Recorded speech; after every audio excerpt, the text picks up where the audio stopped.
मनीषा सपनों की उड़ान, डॉक्टर से आईएएस अफसर तक।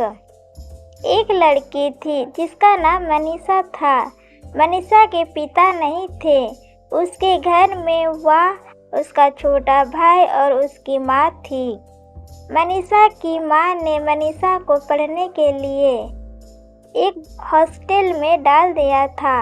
मनीषा जब छोटी थी उसी वक्त से ही पढ़ाई में अच्छी थी। मनीषा की माँ दूसरों के घरों में दाई का काम किया करती थी। मनीषा जब छोटी थी उसी वक्त से ही डॉक्टर बनना चाहती थी, इसलिए उसकी माँ ने दाई काम करके अपनी बेटी का सपना पूरा करने के लिए अब से ही पैसे अरेंज करना शुरू कर दिया था।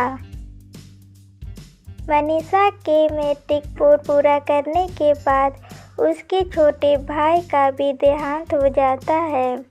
अब वह और उसकी माँ अकेले रहती हैं। मनीषा अब कॉलेज जाती है और साथ में छोटे बच्चों को ट्यूशन देने लगती हैं। वह समय समय पर फंक्शन, त्योहार और शादियों में लोगों की मेहंदी लगाने जाती है, क्योंकि मनीषा को मेहंदी अच्छे से लगाना आता है और लोग उससे मेहंदी लगवाने आते हैं। मनीषा का धीरे धीरे सपने में बदलाव होने लगा। अब वह डॉक्टर की जगह आईएएस अफसर बनना चाहती हैं।